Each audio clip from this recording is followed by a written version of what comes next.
एक ऐसा ग्रंथ जिसे मृत्यु के बाद पढ़ने की परंपरा है, क्योंकि इसमें छिपे हैं वे रहस्य जो हर जीव के अंतिम सफर को दिशा देते हैं। यह ग्रंथ बताता है कि मृत्यु अंत नहीं, बल्कि आत्मा की उस यात्रा की शुरुआत है जहां कर्मों का न्याय होता है, हर पाप का हिसाब और हर पुण्य का फल तय होता है। स्वर्ग या नरक, कहां जाएगी आत्मा?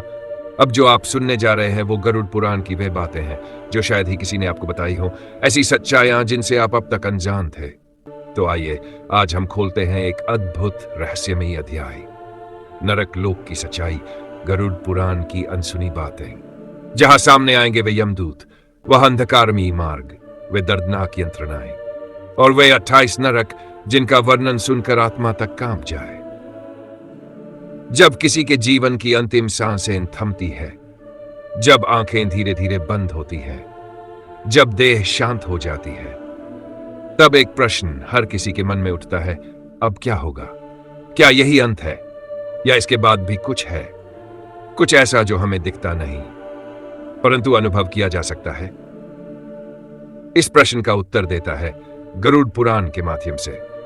गरुड़ पुराण 18 महापुराणों में से एक विशिष्ट ग्रंथ है जिसमें भगवान श्री हरि विष्णु और उनके परम भक्त गरुड़ जी के बीच दिव्य संवाद है। यह संवाद कोई साधारण ज्ञान नहीं देता, बल्कि उस अदृश्य संसार का भेद खोलता है जो मृत्यु के बाद प्रारंभ होता है, जिसे हम देख नहीं सकते पर हर आत्मा को पार करना होता है। गरुड़ जी पूछते हैं, प्रभु, जब किसी प्राणी की मृत्यु होती है तो उसकी आत्मा कहां जाती है? उसके कर्मों का निर्णय कैसे होता है? क्या वह स्वर्ग प्राप्त करता है या नरक? और भगवान विष्णु तब कहते हैं, हे गरुड़, मृत्यु केवल देह का अंत है, आत्मा अमर है, परंतु हर आत्मा को अपने कर्मों के अनुसार उत्तरदायित्व उठाना होता है। जो जैसा कर्म करता है उसे वैसा ही फल मिलता है, चाहे वह स्वर्ग हो या नरक। गरुड़ पुराण में मृत्यु के बाद की पूरी प्रक्रिया का विस्तृत वर्णन है। कैसे आत्मा देह से बाहर निकलती है, कैसे यमदूत उसे लेने आते हैं, और कैसे वह आत्मा अपने जीवन के हर कर्म का लेखा जोखा लेकर एक अद्भुत, भयानक और न्यायपूर्ण यात्रा पर निकलती है। इस ग्रंथ को अंत्येष्टि पुराण भी कहा जाता है, क्योंकि हिंदू परंपरा में जब कोई व्यक्ति मृत्यु को प्राप्त करता है तो उसके बाद के 13 दिनों तक गरुड़ पुराण का पाठ किया जाता है। क्यों? क्योंकि यह माना जाता है कि आत्मा उन दिनों पृथ्वी और यमलोक के बीच एक सूक्ष्म स्थिति में होती है, जहां उसे मार्गदर्शन की आवश्यकता होती है, दिशा चाहिए होती है, और गरुड़ पुराण उसका वह दिव्य पथ प्रदर्शक बनता है। यह ग्रंथ यह नहीं कहता कि मृत्यु से डरें, बल्कि यह कहता है अपने कर्मों को देखें, अपने जीवन को सजाएं, क्योंकि मृत्यु के बाद कुछ भी छुपा नहीं रहता। हर क्षण, हर विचार, हर क्रिया एक अदृश्य लेखा में दर्ज हो रही है, और जब आत्मा देह से निकलती है तो वही लेखा यमराज के समक्ष प्रस्तुत होता है। गरुड़ पुराण सिर्फ मृतकों के लिए नहीं, बल्कि जीवितों के लिए चेतावनी है। यह हमें बताता है कि समय रहते हमें अपने जीवन को धर्म, सत्य और करुणा के मार्ग पर चलाना चाहिए। यह ग्रंथ केवल एक ग्रंथ नहीं, यह आत्मा का आईना है और मृत्यु के बाद आने वाले लोगों का मानचित्र है। तो मृत्यु के बाद की पहली रात, जब शरीर की अंतिम सांस निकलती है तो समस्त सांसारिक जीवन का सिलसिला अचानक थम जाता है। परंतु वही क्षण आत्मा के लिए एक नई शुरुआत, एक अनोखी यात्रा का आरंभ होता है। यह वह पल है जब आत्मा, जो जीवन भर हमारे भीतर एक सूक्ष्म ऊर्जा के रूप में रहती है, अपने सूक्ष्म शरीर के साथ भौतिक देह को छोड़कर अदृश्य लोकों में प्रवेश करती है। इस सूक्ष्म शरीर को न देखा जा सकता है, न छुआ जा सकता है, परंतु यह सबसे सजीव और असली शरीर होता है जो हमारी असली पहचान है। यह शरीर अपने पूरे जीवन के कर्मों, इच्छाओं और भावनाओं को अपने अंदर समेटे होता है। मृत्यु के तुरंत बाद जब यह सूक्ष्म शरीर पृथ्वी से अलग हो जाता है तो उसके सामने एक भयानक दृश्य प्रकट होता है। अंधकारमय आकाश के बीच से निकलते हैं वे भयावह यमदूत, जो मृत्यु के बाद की इस यात्रा के अभिशाप और न्याय के दूत हैं। यमदूतों का स्वरूप मनुष्य के लिए समझ से परे होता है। उनकी आंखें आग की लपटों की तरह जलती हैं, उनके चेहरे कठोर और क्रूर होते हैं, उनके हाथों में स्वर्ण और ताम्र के भयानक हथियार होते हैं। उनका प्रथम कार्य है आत्मा को पकड़ना, उसके कर्मों के अनुसार उसे न्यायालय तक ले जाना। यह क्षण आत्मा के लिए सबसे भयावह होता है, क्योंकि अब उसे पता चलता है कि वह न तो अब जीवित है और न ही मृत्यु उसका अंत है। ये एक नई वास्तविकता है जो उसके कर्मों के हिसाब से सुखद या दुखद हो सकती है। आत्मा अब अपने पूरे जीवन के कर्मों का दर्शन करती है, एक दिव्य दर्पण के समान जिसमें उसके अच्छे और बुरे कर्म स्पष्ट रूप से प्रकट होते हैं। यह दृश्य इतना तीव्र और स्पष्ट होता है कि आत्मा अपने किए गए पापों और अधूरे कार्यों पर घोर पश्चाताप में डूब जाती है। वह अनुभव करती है अपने क्रोध, अहंकार और दूसरों को हुई अपमान की गहराई। वह महसूस करती है उन पापों का भार जो उसने जीवन भर जमा किए थे। और इसी समय आत्मा में एक गहरी पीड़ा और डर जन्म लेता है कि उसके कर्मों का फल अब उसे अवश्य भुगतना होगा। यमदूतों के आगमन के साथ ही आत्मा के अंदर भय, घबराहट और पश्चाताप की लहर दौड़ जाती है। वह समझ जाती है कि अब वह अपने कर्मों के न्याय से बच नहीं सकती, और इसी भय ने उसे अपने जीवन को पुनः सोचने और सुधारने की चेतना दी होती। गरुड़ पुराण में यह स्पष्ट रूप से वर्णित है कि यह पहली रात मृत्यु के बाद की सबसे कठिन रात होती है, जब आत्मा खुद को एक ऐसे न्यायालय में पाती है जहां उसके जीवन का लेखा जोखा खुलेआम परखा जाता है। यह कोई मनुष्य का न्यायालय नहीं, बल्कि एक दिव्य न्यायालय है जहां यमराज स्वयं बैठते हैं और यमदूत उसका पूरा रिकॉर्ड प्रस्तुत करते हैं। इस समय आत्मा की अनुभूति इतनी तीव्र होती है कि वह हर पाप के कारण होने वाली पीड़ा को महसूस करती है और साथ ही हर पुण्य के लिए मिलने वाले सुख की झलक भी देखती है। यह अनुभव इतना जीवंत और प्रबल होता है कि आत्मा का कोई भी झूठ या छल छिप नहीं पाता। यमदूत आत्मा को उसके कर्मों के अनुसार आगे के मार्ग के लिए ले जाते हैं, स्वर्ग के उन आनंदों की ओर जहां सुख और शांति है, या नरक के उन भयानक स्थानों की ओर जहां दुख और दंड है। यह पहली रात मृत्यु के बाद की वह घड़ी है जब आत्मा को अपने जीवन की पूरी सच्चाई का सामना करना पड़ता है।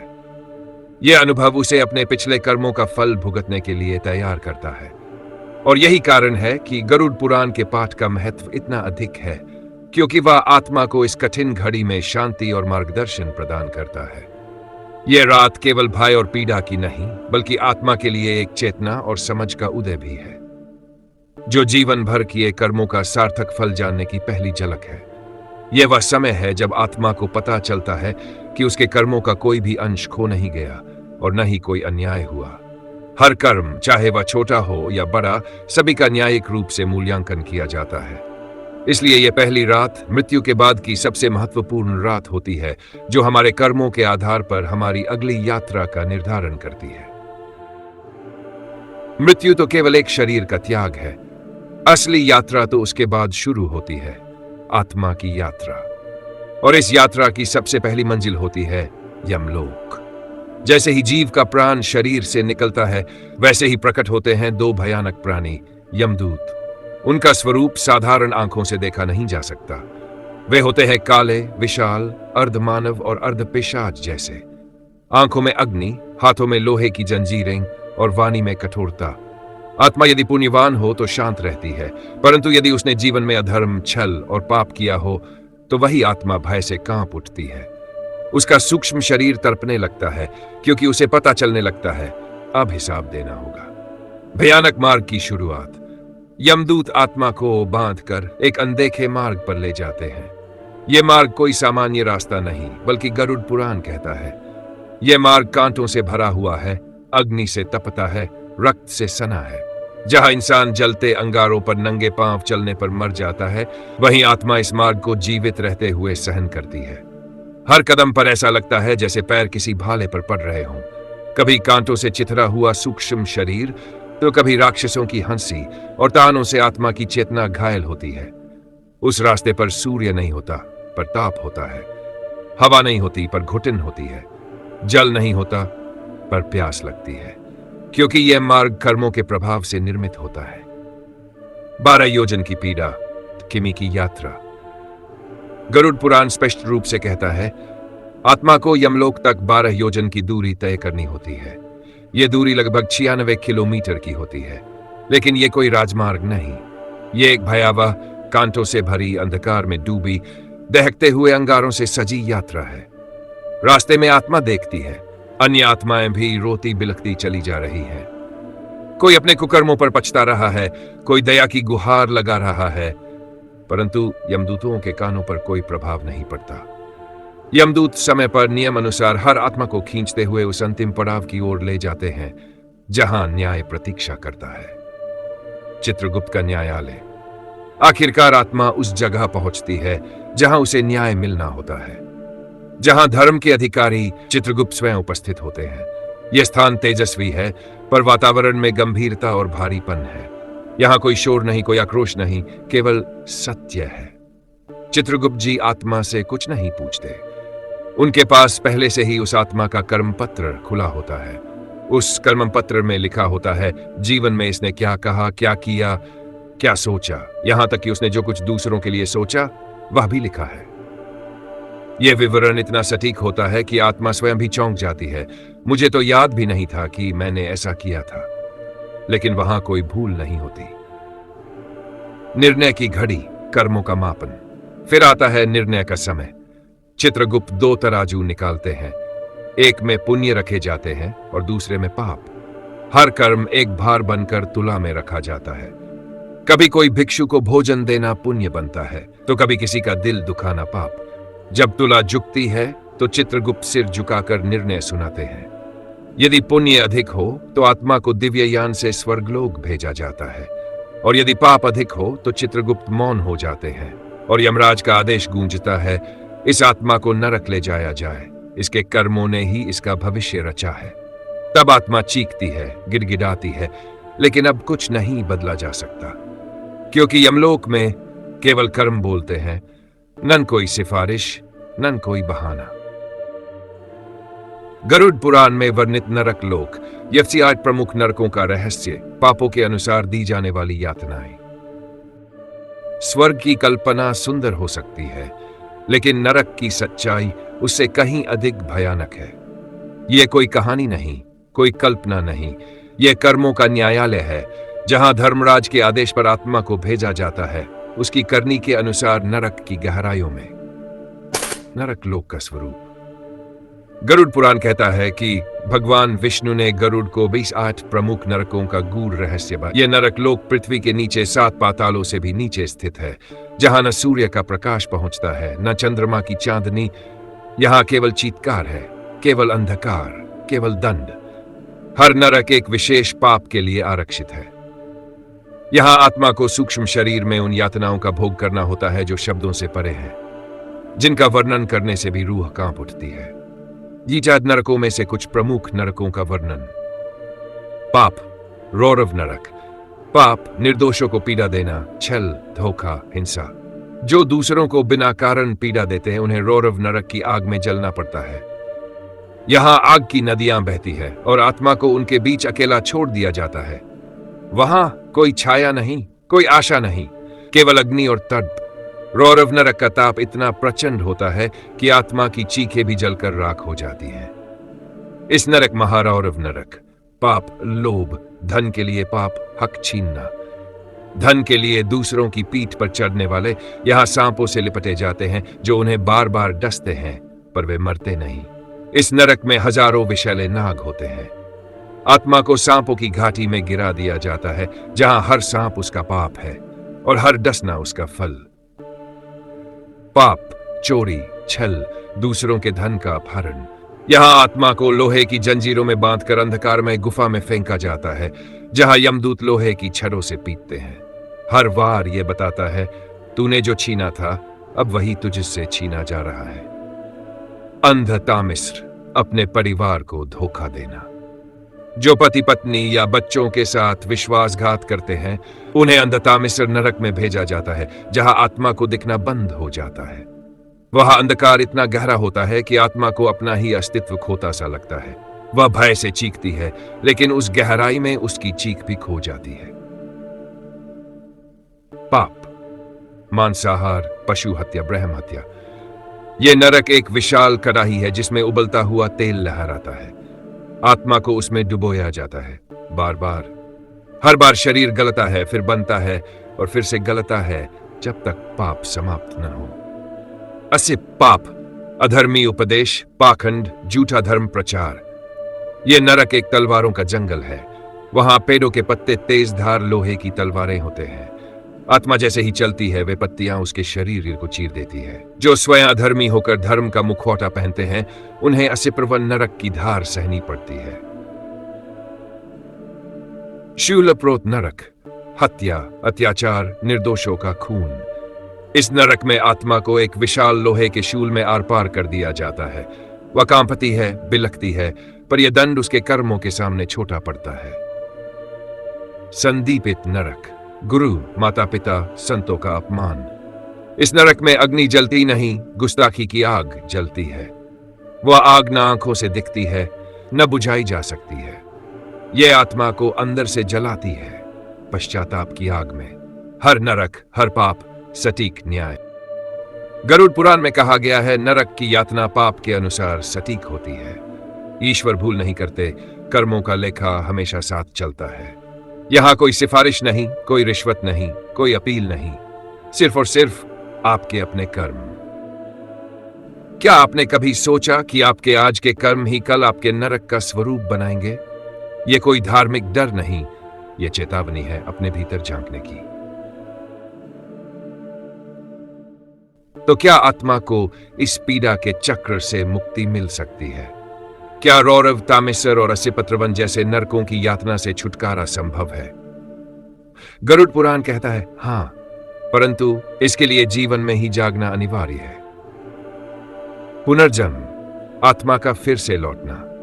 मृत्यु के बाद आत्मा की दो संभावनाएं होती है, या तो वह अपने कर्मों के अनुसार नरक या स्वर्ग भोगती है, या पुनर्जन्म लेकर फिर धरती पर आती है। येन कर्मणा देहन लभते जीव पुनः पुनः तस्मादेव सदा यत्न शुद्ध कर्म प्रवर्तनम। अर्थ, जैसा कर्म वैसा जन्म, इसलिए शुभ कर्म करना ही उद्धार का मार्ग है। यह पुनर्जन्म एक अवसर होता है अपने पापों को सुधारने का, पिछले जीवन के अधूरे कर्मों को पूर्ण करने का। क्या नरक से छूटकर आत्मा लौट सकती है? हां, गरुड़ पुराण कहता है कि यदि आत्मा के लिए पृथ्वी पर श्राद्ध, तर्पण, दान आदि विधियां विधिपूर्वक की जाएं तो आत्मा को नरक की पीड़ाओं से राहत मिल सकती है। श्राद्धम पितृनाम मोचन भवति। श्राद्ध करने से पितृगण नरक से मुक्त हो सकते हैं, लेकिन ध्यान रहे यह तभी संभव है जब श्रद्धा, पवित्रता और नियमों के अनुसार सब कुछ किया जाए। आत्मा का भविष्य कैसे बदले? प्रायश्चित, पापों की क्षमा का मार्ग। यदि मनुष्य अपने पापों को समझकर पश्चाताप करता है तो गरुड़ पुराण कहता है प्रायश्चित से वह आत्मा को उज्जवल कर सकता है। उदाहरण, झूठ बोलने वाले के लिए मौन व्रत, सत्यवादिता का अभ्यास हिंसा करने वाले के लिए जीवदया, गौसेवा, वृक्षारोपण, दान का अपमान करने वाले के लिए अन्नदान, वस्त्रदान। संस्कारों की भूमिका, गर्भ से लेकर मृत्यु तक के जय संस्कार आत्मा को शुद्ध करने में सहायक होते हैं। विशेषतः अंत्येष्टि, श्राद्ध, पिंडदान, तर्पण ये आत्मा की गति को प्रभावित करते हैं। गरुड़ पुराण में वर्णन है, यह शुद्धा संस्कारो भवति सैव जीवनम मोक्षदं करोति। मंत्र और साधना की शक्ति। कुछ मंत्र ऐसे हैं जिनका प्रभाव आत्मा के सूक्ष्म स्तर तक पहुंचता है। गायत्री मंत्र, भूर्भुवस्व तत्सवितुर्वरेण्यं, यह आत्मा की चित्तवृत्तियों को शुद्ध करता है। महामृत्युंजय मंत्र, त्र्यंबकं यजामहे, यह मृत्यु भय से मुक्त करता है। नरक की यातना झेल रही आत्मा को इससे शांति मिलती है। या पठनं कुर्यात् नियमितं स मुक्तिं वाप्नोति। जो व्यक्ति नियमित रूप से इन मंत्रों का जाप करे वह मोक्ष को प्राप्त करता है। गरुड़ पुराण की अंतिम चेतावनी, जीवन में ही सुधरना आवश्यक है। गरुड़ पुराण की सबसे गहरी बात यही है, मृत्यु पूर्वं धर्मंचरित। मृत्यु से पूर्व धर्माचरण करना ही मोक्ष का साधन है। मरने के बाद अवसर सीमित हो जाते हैं। जो सुधार हम अभी कर सकते हैं उसे आगे टालना मूर्खता है। कर्मणैव हि संसिद्धिं आत्मना मोक्ष साधनम। अपने कर्मों द्वारा ही मां को मोक्ष प्राप्त होता है। मित्रों, यह जीवन अमूल्य है, इसे केवल भोग विलास में न गवाएं। जो पाप आज क्षणिक सुख देता है वही मृत्यु के बाद असहनीय पीड़ा बन जाता है। गरुड़ पुराण हमें चेतावनी नहीं, अवसर देता है कि हम जागे और अपनी आत्मा को इस भयानक चक्र से मुक्त करें। जीवन को पवित्र बनाए ताकि मृत्यु के बाद मोक्ष आपका स्वागत करे। क्या गरुड़ पुराण में वर्णित यमलोक, नरक और आत्मा की यात्रा केवल किसी पुरातन कल्पना की उपज है, या ये प्रतीक है, चेतावनी है जो आज भी हमारी आत्मा को झकझोर सकते हैं? कल्पना या चेतावनी, कैसे समझे गरुड़ पुराण को? आज की तर्कशील पीढ़ी यह प्रश्न अवश्य करती है। क्या सच में नरक होते हैं? क्या आत्मा को यातनाएं दी जाती है? गरुड़ पुराण किसी भूतिया कथा की तरह डराने के लिए नहीं रचा गया, बल्कि यह आत्मा के स्तर पर चेतना जगाने वाला ग्रंथ है। यह बताता है कि जीवन के प्रत्येक कर्म का परिणाम अवश्य होगा। मृत्यु कोई अंत नहीं, बल्कि एक शुरुआत है। आत्मा अमर है और उसका भविष्य हमारे वर्तमान पर निर्भर करता है। विज्ञान बनाम सनातन दृष्टिकोण। विज्ञान कहता है जो दिखे, जो मापा जा सके वही सत्य है। सनातन कहता है जो अनुभव हो, जो चित्त को स्पर्श करे वही परम सत्य है। विज्ञान आत्मा को नहीं माप सकता, परंतु जब एक व्यक्ति मृत्यु के निकट पहुंचता है और नियर डेथ एक्सपीरियंस का अनुभव करता है, तो वह प्रकाश, शांति और कर्म झलक की बात करता है। अमेरिका और यूरोप में हुए कई अध्ययनों में यह पाया गया है कि कई लोगों ने मृत्यु के बाद प्रकाश सुरंग, बीते जीवन की झलक और अदृश्य प्राणी देखने की बात कही है। क्या यह गरुड़ पुराण के यमदूतों की ही झलक नहीं? सनातन धर्म विज्ञान से टकराता नहीं, बल्कि विज्ञान से आगे जाकर चेतना के सत्य को समझाता है। यमराज और यमदूत, आधुनिक संदर्भ में पुनर्विचार। आज हम यमदूत को डरावना प्राणी मानते हैं, पर गरुड़ पुराण के अनुसार यमदूत केवल कर्म के अधिकारी होते हैं। वे न अच्छे हैं न बुरे, बल्कि कर्म के निष्पक्ष दूत हैं, जो आत्मा को उसके ही कर्मों की ओर ले जाते हैं। और यमराज, वो सिर्फ मृत्यु के देवता नहीं, बल्कि न्याय के सर्वोच्च दाता है। आधुनिक भाषा में कहें तो कर्मों का सुप्रीम कोर्ट। आज के न्यायालय में भी सबूतों के आधार पर निर्णय होता है। चित्रगुप्त वही काम आत्मिक स्तर पर करते हैं, हर कर्म का लेखा जोखा। मृत्यु का सत्य, जीवन की प्रेरणा। हम मौत को डर की चीज मानते हैं, पर गरुड़ पुराण सिखाता है कि मृत्यु स्थायी सत्य है, जीवन क्षणभंगुर है। लेकिन यही क्षणिक जीवन मोक्ष का द्वार है। जो व्यक्ति हर दिन यह स्मरण करता है कि मैं अमर आत्मा हूं और मेरे कर्म ही मेरी पहचान है, वही मृत्यु के भय से मुक्त होता है। गरुड़ पुराण कहता है यथा जीवन तथा मरम, जैसा जीवन वैसी मृत्यु। इसलिए मृत्यु को समझना जीवन को समझना। आज के युवाओं के लिए गरुड़ पुराण का मूल संदेश, भविष्य तुम्हारे हाथ में है अपने कर्मों से। धर्म का अर्थ डर नहीं, दिशा है। मुक्ति कोई भ्रम नहीं, बल्कि एक गंभीर लक्ष्य है। यही गरुड़ पुराण की अंतिम उद्घोषणा है। आज का कर्म कल का स्वर्ग या नरक तय करता है। इसलिए जीवन को बर्बाद मत करो। हर श्वास में ईश्वर को खोजो और हर कर्म में सत्य को अपनाओ। मित्रों, मृत्यु निश्चित है, परंतु उससे पहले हमें यह निश्चित करना होगा कि जब आत्मा इस शरीर से निकले तो वह पश्चाताप न करे। गरुड़ पुराण हमें चेतावनी देता है, पर उससे भी ज्यादा यह हमें एक अवसर देता है जागने का, सुधरने का और मुक्त होने का। आइए इस जीवन को व्यर्थ न जाने दें। अपने हर कर्म को एक दीपक बनाएं जो आत्मा को अंधकार से प्रकाश की ओर ले जाए। चिंतन, चेतावनी और जागरण की अंतिम पुकार। जो बातें आपने अभी सुनी, हो सकता है कुछ आपको डरावनी लगी हो, लेकिन याद रखिए, डर वहीं होता है जहां अज्ञान होता है, और जहां सत्य उजागर होता है वहां से ही परिवर्तन की शुरुआत होती है। गरुड़ पुराण की यह गूढ़ यात्रा हमें यह सिखाती है कि मृत्यु कोई अंत नहीं, बल्कि चेतना के पुनर्जागरण की घड़ी है। और यदि हम जीवन में ही अपने कर्म सुधार लें तो मृत्यु भी एक उत्सव बन जाती है। पाप करने से पहले एक बार यह वीडियो याद करना और पुण्य करते समय इस ज्ञान को आगे बढ़ाना, क्योंकि जीवन और मृत्यु दोनों का उद्देश्य केवल एक ही है, आत्मा का उद्धार। अगर आपने इस कहानी से कुछ सीखा है तो चैनल सनातन संस्कृति हिंदी को अभी सब्सक्राइब करें, क्योंकि इस चैनल पर हम सनातन धर्म के गूढ़ रहस्यों, पौराणिक ग्रंथों और आत्मा की यात्रा को सरल, सत्य और सारगर्भित रूप में आपके समक्ष लाते हैं। कमेंट में जरूर लिखें, मैं अपने कर्म सुधारूंगा, ताकि ब्रह्मांड में एक सकारात्मक संकल्प गूंज उठे। और इस वीडियो को शेयर करें हर उस व्यक्ति तक पहुंचाएं जो जीवन को केवल एक मजाक या दौड़ समझ रहा है।